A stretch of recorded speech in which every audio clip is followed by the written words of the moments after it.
خوب کردی که به دیدن ما آمدی. مدت زیادی بود که سراغی از ما نمیگرفت. بلی خودتون میدونین که من چقدر گرفتارم. راهان که خیلی دوره قربان. خلاصه با این خری که با خودت آوردی حسابی بزم ما رو رونق دادی. کرامات این خر در برابر شما ناچیز قربان. تا حالا الاغ به این قشنگی ندیده بودم. واقعا که چه تحفه گرانبهایی جناب حاکم. باور کنید خر به این خوشندامی تو دنیا پیدا نمیشه. قد و قامتی شاهانه است.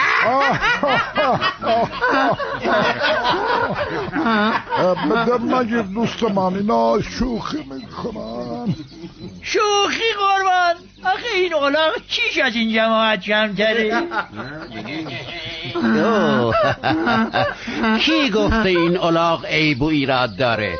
هوش و ذکاوت از سر و تهش مثل نقل و نبات میباره.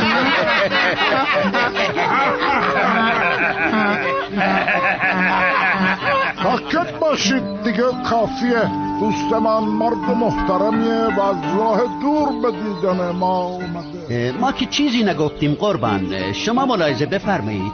من شرط میبندم که این الاغ اینقدر باهوشه که میشه کتاب خوندنم یادش داد.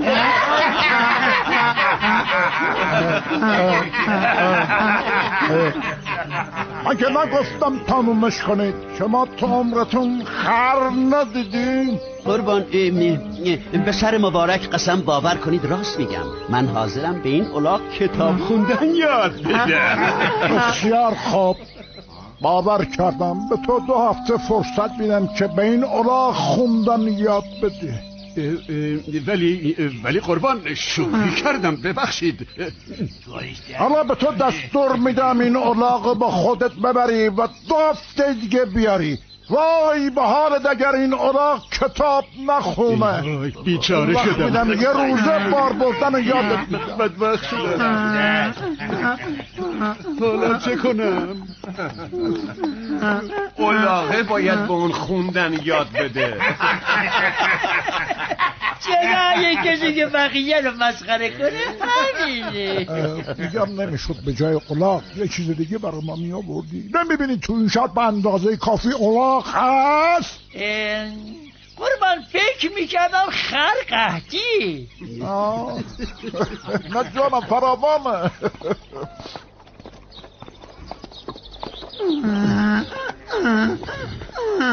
رابیا اینقدر ارر نکن رابیا. ببین منو به چه درد سری انداختی. حالا بگو من چطوری به تو خر نفهم کتاب خوندن یاد بدم. تو ارر کردنم بلد نیستی، چه برسه به کتاب خوندن. بیا بیا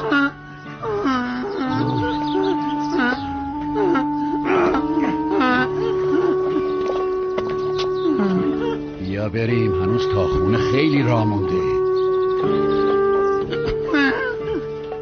من میخواستم توی خونه با این چوب از تو پذیرایی کنم، اما حالا که نمیای همینجا حسابتون میرسم. یکی چه کار میکنی مرد؟ مگه همقدر توی که میزنیش؟ آخه خر نفهم هیچی حالیش نیست جناب بهلول. مگه این زبون بسته چه گناهی کرده که اینجوری به جونش افتادی؟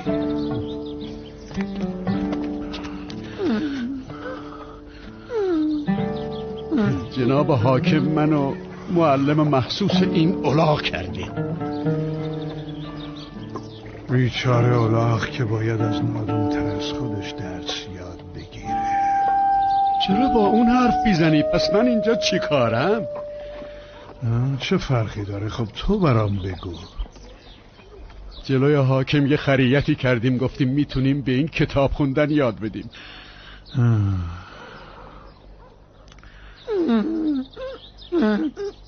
هیچ کاری غیر ممکن نیست، فقط باید راهش رو پیدا کنی. چه راهی بابا؟ مگه معجزه بشه تا این الاغ بتونه کتاب بخونه؟ معجزه نه، فقط باید فکرتو به کار بندازی. عقل انسان گاهی کارهای عجیبی میکنه. آخه چطوری؟ تو به این کارا کاری نداشته باش، فقط هر کاری میگم انجام بده. بهت قول میدم کمتر از 2 هفته الاغ کتاب بخونه. بازم میگم هیچ فایده ای نداره، ولی خب باشه قبول، هرچی تو بگی، چاره جز این نداره. فعلا الاغو به خونه ببر. حیوان زبون است. تا فردا هم چیزی جز آب بهش نده. فردا بیا تا بقیه دستوراتو بهت بدم. باشه بیا بریم. بیا.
دیشب تا صبح نداشت خواب به چشم ما بیاد، معلوم نیست چه مرگشه. تا حالا الاغی به این بدصدایی ندیده بودم. رسم الاغداری رم نمیدونن مردم. میبینی چه وضعیه؟ دیدن که چه عرض کنم، میشنوم. میگم بیاین بریم با صاحبش صحبت کنیم، اینجوری که نمیشه. همسایه بی کرامت از الاغ بی کرامت بدتره. راست آخه این محل مگه خر کم داشت که رفته این آورده تو خونش.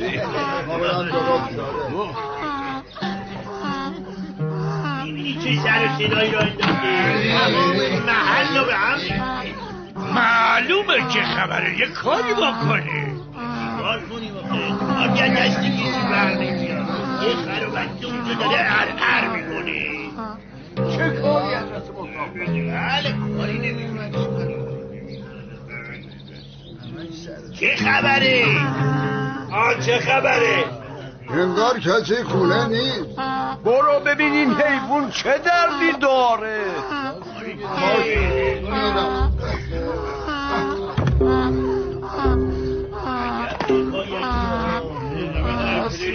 الو بسته اونجا خودیش رفته.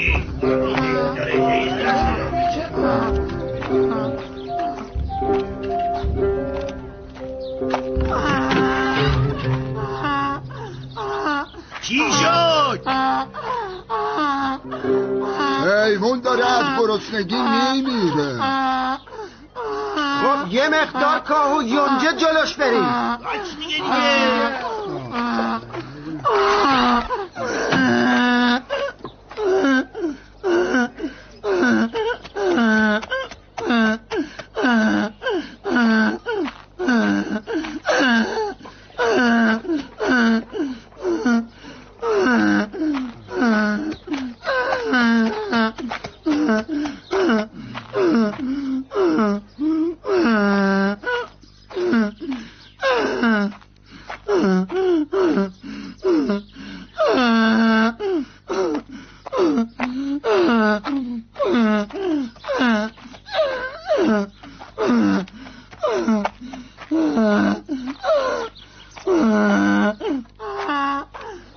اینجا نه کاه هست نه یونجه. جو چی؟ جو شاید یه مقدار جو باشه. جو هم نیست، شاید صاحبش رفته بازار که برای الاغ جو بخره. عجب آدمایی پیدا میشن، اول الاغ میخرن بعد دنبال کاوی اونجا و جو میرن. من میرم براش یه مقدار جو بیارم. آره برو بیار. عجب جماعت بیکاری. چی شد؟ جو ریختی براش؟ این مردم هم چقدر بیکارن، این همه آدم برای تماشای الاغ اومدن.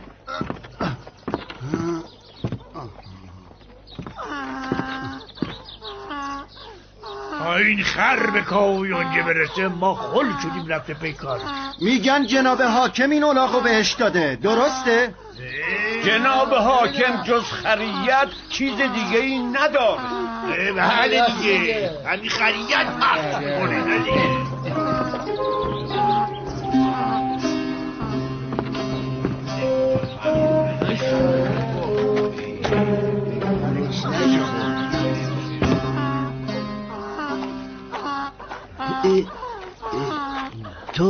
تو اینجا چی کار میکنی؟ کجای مرد حسابی؟ حیوان داره از گرسنگی سرقب میشه. آخه بیا اینو بده حیوان بیچاره بخوره تا تلف نشده. باشه، خیلی ممنون.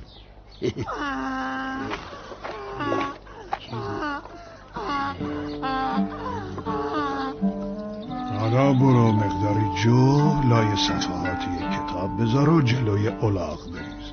وقتی جوهای یک سفر خورد کتابو ورق بزن، چون الاغ گرسنه از جوها رو میخوره. روز نهم به اینجا بیا تا بهت بگم چی کار باید بکنی. چی شده؟ چرا بایستادی؟ خب برو به حیوان برس. آخه الاغ ما خجالتیه، باید خودم تنها باشم. عجیبه، همه چی دیده بودیم الاغ خجالتی ندیده بودیم. چی شد؟ بالاخره به الاغ بیچاره جو دادی یا نه؟ چرا حیوان انقدر سر و صدا میکرد؟ مریض که نبود. خدا کنه لااقل بذاره امشب راحت بخوابیم. دیشب که صداش تا چند تا محله اون طرفتر میرست. چه مردم بیفکری پیدا میشد. گذشت دیشب تا صبح نخوابید.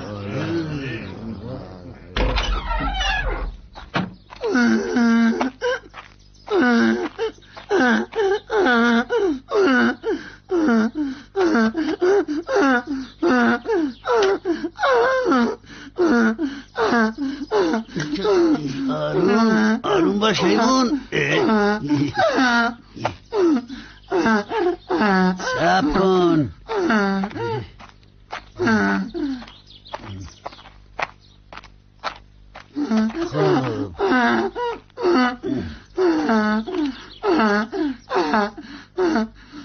خب حالا بخور، بخون و بخور. ورق بزنم. آها خب بیا ورق زدم، اینجا رو بخور. بهلول به دادم برس، دارم کلافه میشم. 9 روزی که تمام وقتم پایین الاغ تلف شده، از کار زندگیم افتادم. آخرشم این صاحب مرده به این راحتی مگه سیر میشه؟ از صبح تا شب کارم شده جلوی این الاغ بشینم و براش کتاب ورق بزنم. چند بارم دستمو گاز گرفته. نگاه کنید. یه روز دیگه تحمل کن، به امید خدا همه کارا درست میشه. از امروز تا فردا به الاغ چیزی نده. چی؟ بازم اونو گرسنه نگرش دارم؟ آره نه، امکان نداره. من حاضر نیستم یه لحظه هم گرسنه نگرش دارم. بازم با صدای نکرش تمام محله رو به هم میزنه. یه بارم از دست همسایه ها جون سالم به در بردم. دیگه حاضر نیستم این کارو بکنم. در این صورت منم نمیتونم هیچ کمکی به تو بکنم مگه اینکه یه روز دیگه تحمل کنی. اما نداره. خودت میدونی اگه به الاغ خوندن یاد ندی حاکم مجبورت میکنه مثل خر تو شربار ببری. میدونم، برای همین تو این مدت این همه سختی به خودم راه دادم. باشه، یه روز دیگرم تحمل میکنم. چشم. حالا برو خونه و فردا صبح با علاقت بیا تا به قصر حاکم بریم. کتابم با خودت بیار. به شرطی که همسایه ها منو قربانی ارعر این الاغ نکنن. نترس.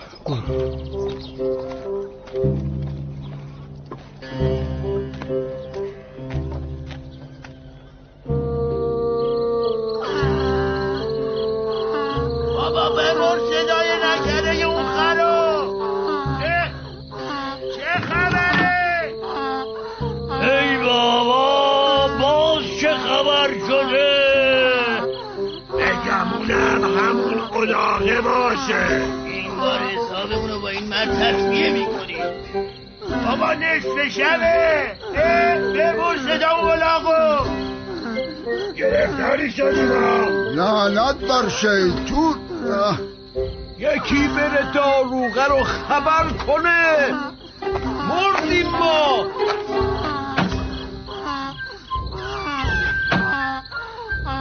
در رو باز کن مردم آزار. نصف شب همه رو بیخواب کردی. باز کن اون در رو.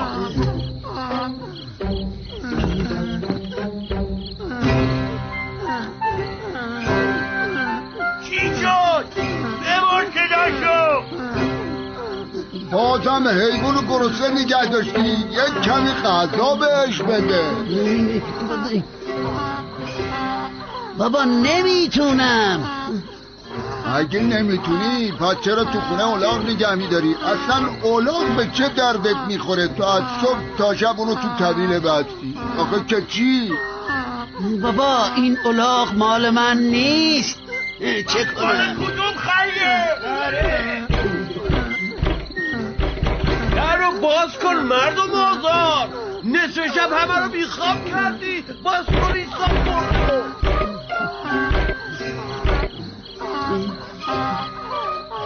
بریم از اینجا بریم. کاری از دست من ساخته نیست. ببر صدای اون الاغو. باز کن در رو. مثل من ساکتش کنم. صبر کن. نه حق نداری به خونه من بیای. هر کی به خونه من بیاد من از همه شما به داروغه شکایت میکنم. داروغه کدوم خریه؟ در رو باز کن. باز کن این در رو مردک. ای بابا در رو باز کن دیگه.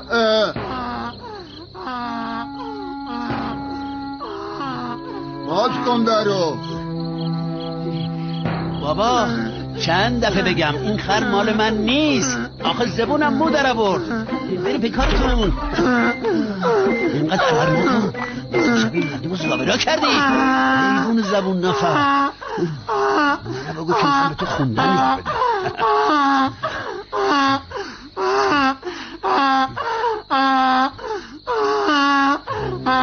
وقتم کردی. این مردم ریختی سرم.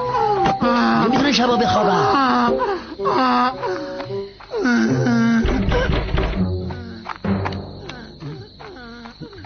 باز کن این در رو مردک.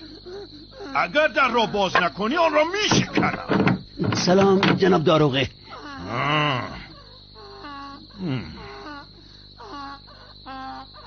ببینم این چه بساطی است که راه انداختی. همه از دستت شاکی هستن. تقصیر من چیه؟ به اون الاغ نادان بگید. الاغت کجاست؟ همین حالا باید تو را نزد قاضی ببرم. خوبه این وقت شب قاضی خوابه. بذاریم برای فردا. خوبه؟ پس تو و الاغت به زندان میبرم تا فردا تکلیفت روشن کنم. اگه جرأت داری به اون الاغ دست بزن. میکنی؟ نه اما اگه بدونی این الاغ مال کیه به اون دست نمیزنی. الاغ مال هر خری که باشد میبرم، حتی اگه مال جناب حاکم باشی. الاغ حاکم تو خانه تو چه میکنه؟ میتونی از خودش بپرسی. خب برو بپرس. از الاغ؟ نه از جناب حاکم. وای به حالت اگر دروغ گفته باشی. دروغ برای چی جناب داروغه؟ خودم از این شهر بیرونت میکنم مردک. فقط دروغ گفته باشی. دروغ برای چی؟ برین به خونه هاتون. فردا به شکایت شما رسیدگی میکنه. نصف شبی برای الاغ حاکم مزاحمت درست نکنین که جرم دارن.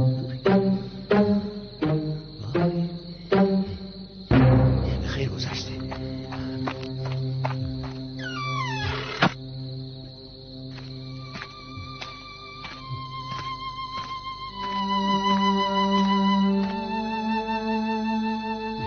ببین آقا خری، یه امشب رو صبر کن. فردا خونه جناب حاکم بخوره. اونجا هرچی دلت خواست بخور. یعنی میتونه بخونه؟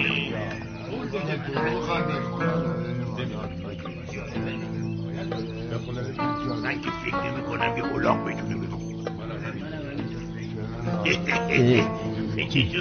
شنیدم تمام محله رو به هم ریختی. دارالقرار نصف شب به خونه من میفرسته که چی؟ آی به حالت اگر این الاغ نتونه کتاب بخونه. مطمئن باشید که به این الاغ همونطور که دستور داده بودین کتاب خوندن یاد دادم. چرا این زبون بسته رو به این روز انداختی؟ وقتی اونو تعبیر گرفتی خیلی چاق و سر حال بود که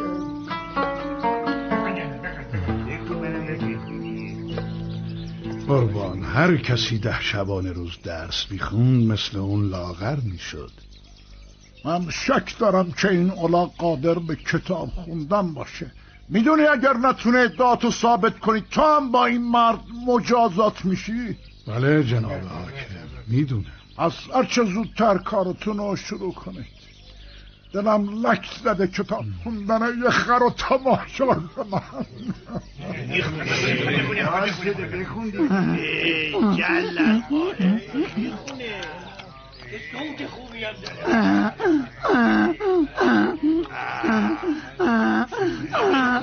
ملاحظه میکنین چه خوب میخونه.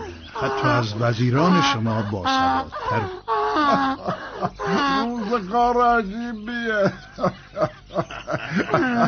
الاغان با سواد میشن. واقعا خنده‌دار.